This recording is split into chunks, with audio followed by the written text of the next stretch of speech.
Ciao Juventini of the world, my name is Giuseppe, welcome back on the channel. As always, we will review the Italian and international sport papers to see what they are saying about our beloved Juventus. Yesterday was a big day in terms of mercato rumors. Why? Because around 3 o'clock Alfredo Martinez tweeted that Arthur officially said to Juventus and Barcelona that he will remain at Barcelona. From there, if you look at the Spanish papers of today, Mundo Deportivo is not talking about Arthur anymore, at least not in the big titles, but in a really small sentence saying Arthur ya ha comunicato alla Juve y Barça que se queda. Arthur remains at Barcelona. Marca, the Madrid journal, is also dedicating a small line about that, saying Arthur cierra la puerta a la Juventus. Arthur is closing the door at Juventus. But what happened at that moment, around 3 o'clock, Monblano on Juventibus was announcing that there were some starting talks between Juventus and Barcelona, not about Arthur anymore because he said no, but about Frankie de Jong. He was actually taking back my tweet, and I don't say that he saw my tweet, but actually the logic behind my tweet of the 26th, so 2 days ago, where I was saying that the real A plan of Juventus could have been De Jong. What doesn't mean that he will join us. I was just saying that it could have been the real A plan, and Monblano confirmed it. So from there, from 3 o'clock together at the same time with the video I made, and I will put the link so that you can see the video if you missed it. It was crazy on the web because everyone was talking about it. And because what I will say is not something I heard somewhere, it's not a rumor yet at the moment. Everyone except the big papers of today, because at the moment you still cannot see Frankie de Jong on the front pages. All but one, because on Tutto Juve you see that yesterday night they actually wrote an article saying that according to what our editorial team collected, Frankie de Jong would also be on the list of possible players to be included in an exchange between Juventus and Barcelona, blah blah blah. So they are actually a bit confirming that theory. That's the only thing that you can see except of some rumors online. So let's see what the Italian papers are saying today.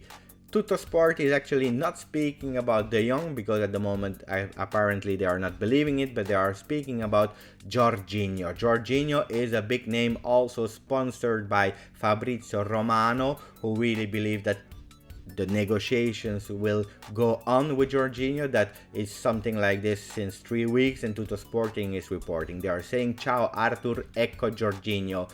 Bye bye Arthur, here it is with Jorginho. So what do I think about Jorginho? I said it in previous video where I also will put the link on. I believe Jorginho is a really good player, someone who actually really played already 4 seasons with Sarri, 3 seasons at Naples, 1 season at Chelsea. The funny thing is actually Jorginho is playing better now at Chelsea this season than the previous season with Sarri. So that's a bit strange, but he's a good guy. He's a player that plays vertical, he plays fast, he knows the style of play of Sarri. I think he can be an asset. Unfortunately, I'm not sponsoring him. Why? Because I believe that we can have better players, and especially we already have one at home who's called Rodrigo Bentancur. So I don't want to spend my money, the money of Juventus, in a role where we already have a player that's called Bentancur. That should be a pity, because if we have Jorginho, that means that Bentancur will play on the right, and we know, or at least I saw live, that Bentancur is giving the best out of him playing as a defensive midfielder or regista, how do you call it. Jorginho is also an excellent penalty taker, but we have already Cristiano and Dybala. So for me, it should be a no, even if I admire the player and I believe it's a good player. Corriere dello Sport, he's speaking and is putting in his big title, Facciamo 13, let's do 13. Why? Because today, big news, they will announce officially the start date of Serie A. They are going to a date, the 20th of June, to restart the Serie A, but some games has to be recuperated, like Inter Sampdoria, that has to be played on the 13th. So that's why they are saying Facciamo 13. Nothing else about Juventus, and then we go to Gazzetta dello Sport. Gazzetta dello Sport is actually calling Brivido Calcio, and that's an important one. What does that mean?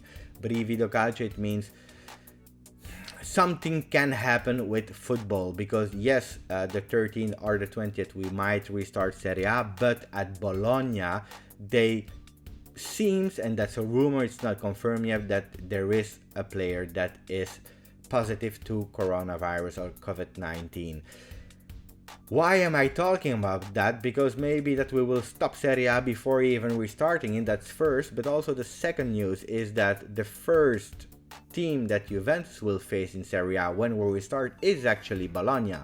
And we know that the rules are saying that if there is a positive player in a team, all the team has to be in quarantine. That means 14 days in quarantine.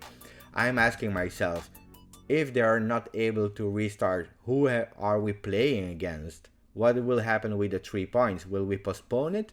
Also, with the dates that will be, the games will be every 3 days. When are we playing Juventus Bologna or Bologna Juventus? I don't know by heart. So that's a bit a difficult one, a tricky one. And if they have one in Bologna, who say that maybe they will not have another one in Juventus, Atalanta, Inter, or whatever. So it's a bit a tricky situation to restart Serie A like that. And then we have a really interesting article in Gazzetta where they are actually saying what the values of the big European clubs are at the moment. And for the first time ever, there is no Italian club in the top 10.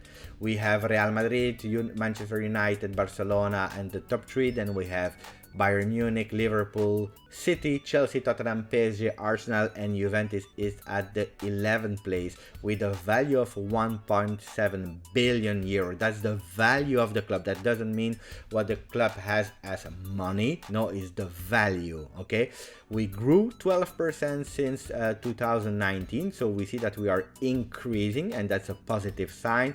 Unfortunately, not enough to remain in that top 10 or even going in top 9, top 8 or 7.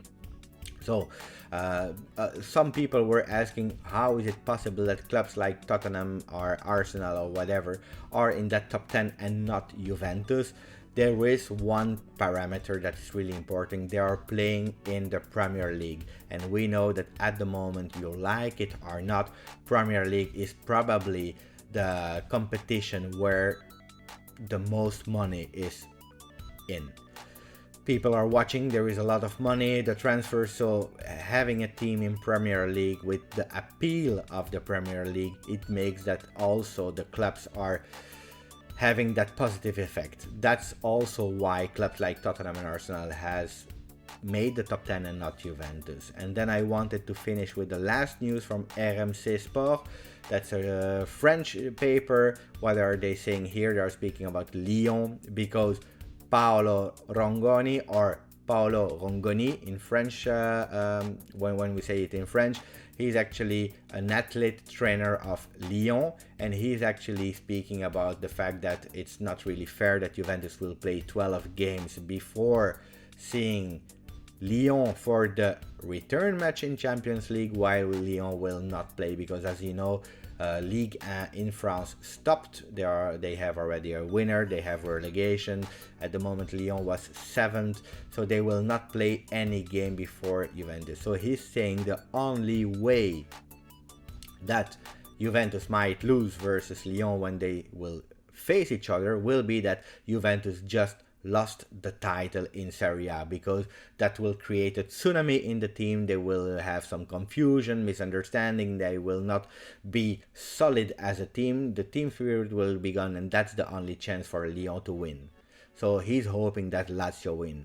Maybe, and I don't know if that's important or not, but Mr. Paolo Rongoni is actually someone who played at Lazio in the past. So the guy not only is a bit anti-Juventino, but he's also sponsoring his ex-team. So guys, these are the news of the day. We spoke about Spanish journals, Italians, French ones. We spoke about the international papers to give you the news about Juventus. Guys, thanks for watching. I hope you enjoyed the video. Please put a like, subscribe, and as always, Forza Juve.